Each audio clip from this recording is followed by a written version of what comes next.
Okay, so parang araw mga teknik at ngayon naman magpa-flashing tayo dahil nagkarga ako ng abro stop leak or yung sealant para sa leak ng coolant kasi nga hindi ko matrace kung nasan yung leak. Ang dami natin ginawa, nagpalit na tayo ng ito yung thermostat dito, nagpalit na ako. Binaypass ko na rin yung heater core papunta dun sa heating element niya para sa aircon natin. Yan, kung titingnan nyo kasi ang disadvantage pag naglalagay tayo ng mga stop leak na coolant, etong nangyari oh. Tingnan nyo itong kwan. Ito yung hose na pinanggalingan ng kwan ng heater core. Ang daming kwan oh, dumi. Ang daming mga dumi. So yan ang disadvantage ng paglalagay ng stop leak coolant. Mayroong isang brand na ginamit ko noon at ayaw ko ng pangalanan, yun ang nagsumira. Pero itong Abro mga teknik kwanto, subok na maayos, kaya yung mga ribaba ng Abro, makikita nyo mga yan, yun mga sign na nalagyan ng Abro kasi pag nainitan yan, actually kon lang siya, parang metallic powder na nakasama dun sa isang solution. Kung meron tayong video noon 2 years ago, meron tayong video kung paano magkuha ng Abro. So recommended yung Abro, pero yung ibang brand ng stop leak sa radiator coolant hindi ko masasabi kasi ang tested ko talaga Abro, pangalawa na to. Totoo yung sabi nila na hindi permanenteng solusyon yung Abro. Kaya this time, dahil nga dun sa mga dumi-dumi na nangyari dun sa nilagay kong stop leak sa pangalawang pagkakataon, napalitan ko yung aking radiator dahil madumi. Kasi naging cause ng pag-overheating yun dahil madumi na yung radiator, hindi na nagsisirculate yung coolant. So pinagtatanggal ko yung nagpalit na rin ako ng thermostat, binaypass ko na yung heater core, at ganoon din sa pump. Yung pump dito, yan, meron tayong video nung nagpalit tayo ng pump. Bago na yung pump na yan kasi may leak, kita naman may leak noon. At the same time, naging maingay yung takbo. Pag nagpapatakbo ako, maingay dito sa engine bay. So ngayon magpa-flashing tayo mga teknik after 2 weeks kong ginamitan ng Abro.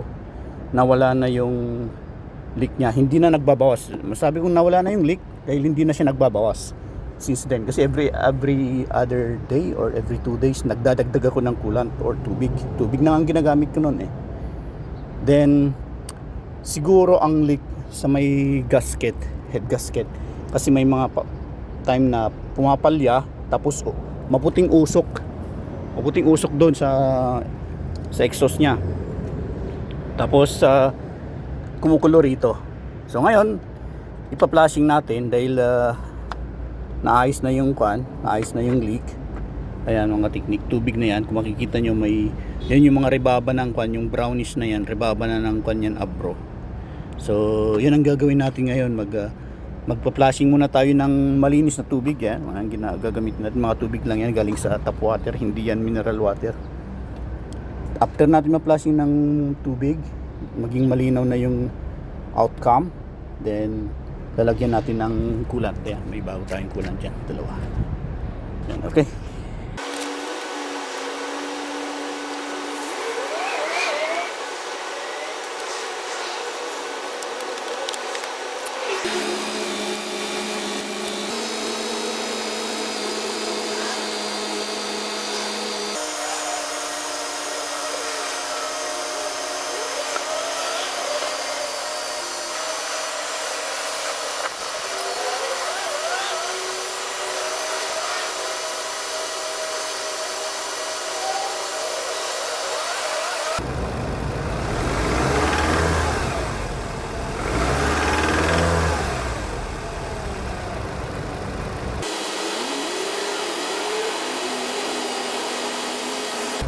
Ngayon dahil malinaw na siya, lagyan na natin ng coolant.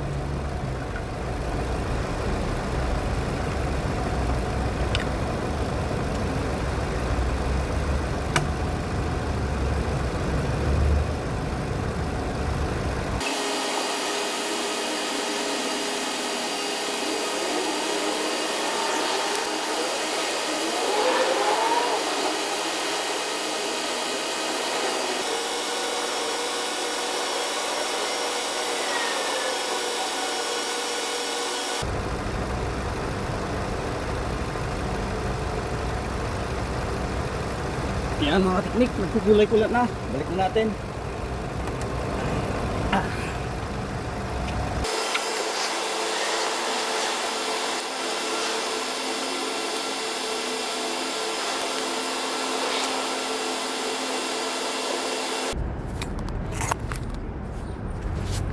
So ayun na siya mga teknik, coolant na yan. Tapos eto, kargahan din natin ng coolant. Okay.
So yan, thanks God mga kateknik at natapos na rin. Ngayon, obserbahan pa rin natin itong kanato. Itong radiator. Siguradong magbabawas pa rin yan in few days. Yan. Pagkatapos nun, okay na yan. Magdadagdag lang tayo. Kasi syempre, pag pinatakbo natin, hindi pa gaano kasi nag-circulate lahat ng coolant niya eh. So hanggang dito na lang tayo mga teknik. Thanks God at praise God sa karunungan. So through experience talaga ang Panginoon, binibigyan tayo ng karunungan at natututo tayo sa ating ginagawa. Ayun.